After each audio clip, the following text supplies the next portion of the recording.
Why, hello there, A Nice Tale here. I hope you're having a good day today. I hope this video was enjoyable and helps you have a better day. I don't know if that's possible, but hey, why not? We're checking out the summary of the Artisan Simoon here. I have done a full review on this knife. The full review will be linked in the description should you care to see that. It'll have more specs and more details and all that stuff like that. This is just a summary covering a quick synopsis sort of the knife. You have just under 3.5 inches of blade length, just about 8 inches overall of this knife. This is a budget knife, unequivocally a budget knife, in ARRPM 9 steel, which is very similar to 9CR steel. This particular one is in kind of a cleaverish dowel sheep's foot, modified sheep's foot blade shape. It's kind of doing a lot of things here. It's interesting. It's really one of the most interesting aspects of this knife. And it's pretty well done, honestly. It's not ultra thin behind the edge, but it does come down to a reasonable edge. It's a full flat grind, so it does cut pretty well. You can get good tip access, very pokey tip. Nice little swedge here, Artisan logo right there. They have the code. I don't think they need the code, but they have the blade steel right on that side. If the thing would focus, there you go. Pretty minimal branding. I still prefer Artisan's logo over it saying Artisan on it, but it's fine. The actuation method is thumb studs. There is jimping here that actually does function if you push into it. Even though it looks like it wouldn't, and it looks like it would be too soft, it does provide a bit of traction. I'm actually pleasantly surprised with that.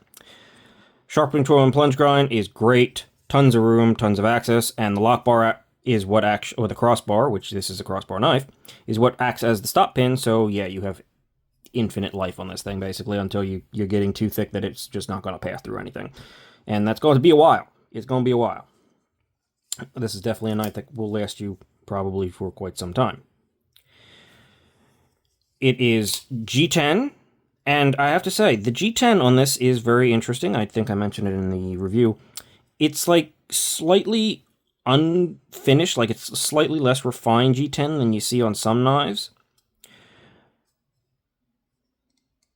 But it's kind of feels purposeful. It gives you kind of like not only a little bit of dimension, but the slightly sharper angles and the roughness of the outer layer feels like intentional. It doesn't feel super polished like this Civivi. And it's kind of got a drier feeling to it. I know that's a weird way to put it, but it definitely feels like it's finished differently, and possibly intentionally. And it's nice. I don't mind it whatsoever, honestly. I thought I was going to. I don't. You can definitely choke up into this sharpening tool. It's not the most comfortable choke up in the world. I got a kind of a big arc here, but it's reasonable. I'm definitely not going to be uncomfortable anytime soon. The basic position for the handle is super comfortable, actually. Far more comfortable than even you'd think. This is a really good pocket clip. Deep carry, good retention, but like this is how you do a pocket clip. Continuous rise, not too tall, but tall enough to accommodate. It got a little bit of flare, but you honestly don't feel the flare. And it's just super comfortable. It's softened, it's nice, it's surprisingly well done as how it disappears almost in the hand. Very comfortable. It's definitely flows with the ergos and the arc and everything like that. And the overall arc and sort of the S kind of shape going on here is a nice touch. As I mentioned, it is a crossbar lock on bearings, so the action is pretty good. Of course, it is lighter D10. I mean, that's what you get with a crossbar lock, but it's very, very easy to, just throw out there, no problem. And of course, you can use the lock as a deployment method as well.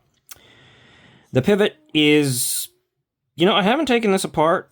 The pivot is tooled on both sides, and they're definitely connected, but I think there is one side is D-shaped or something, because I have tightened and screwed this, and the other side doesn't just spin on its own, so it's got to have some sort of captive pivot here. Steel liners are nested inside the handle scales, and they are also milled out. Not that you're ever going to see that. Let's see if I turn on a different light. Can we get in there now? There we go. Yeah, milling internally, not a ton, but this is also not a particularly heavy knife. It's actually pretty reasonably weighted for its size, and balance is right where you would expect it to be. Omega springs right there. Crossbar seems to function fine. In this particular one, there's a tiny hint of up and down. That can definitely happen with crossbars, but when I really fling it out there like that, it disappears. So it's just a matter of there maybe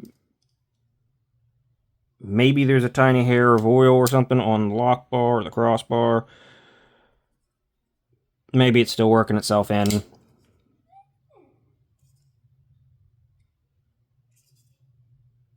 Yeah, that time there's nothing. So it might have even just been oil.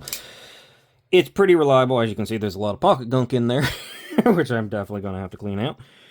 Because I have been carrying and using this thing, because it's been surprisingly, I found myself enjoying it more than I expected. Of course, I've moved on to reviewing other knives, so it's getting less pocket time, but it is a good one. It is a good budget knife. Standoffs back there. Easy in and out of the pocket. Darn near completely disappearing deep carry knife. Flat screws. Good retention. Solid G10 with some chamfering that, even though it's a little harder edged and like the overall finish and vibe of it is a little bit different than a lot of G10, it's still really comfortable and it's still really good. No complaints. Of course, there is also this shark fin sticking up here that is attached to the crossbar.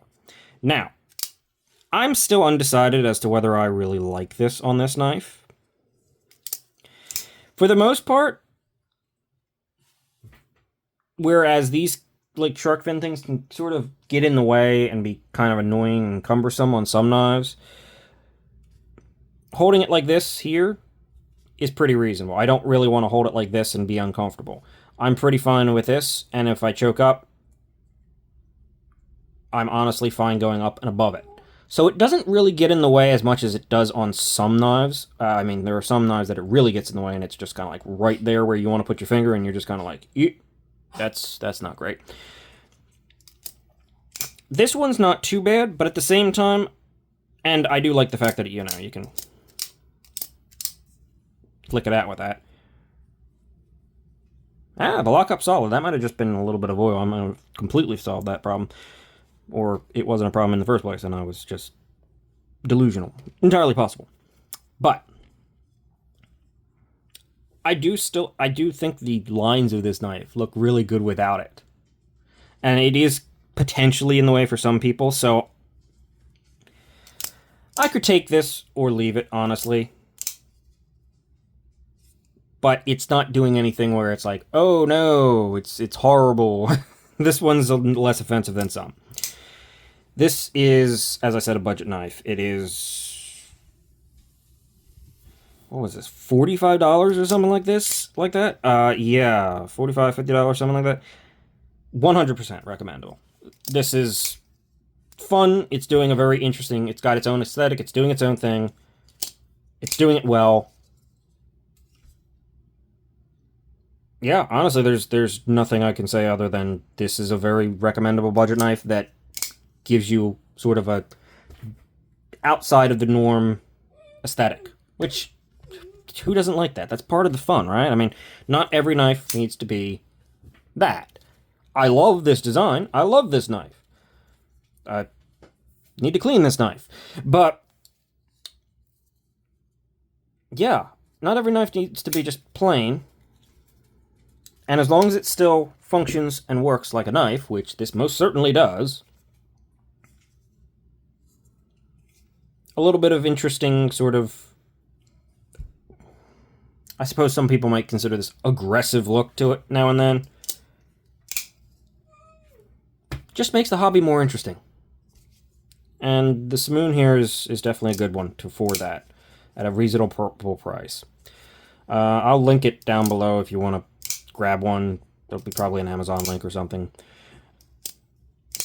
I don't really think there's anything else to say here. It's straightforward, but it's good. So I'm going to end the summary here and say thank you very much for watching. Hopefully I can earn your like and subscription, or maybe at least your subscription.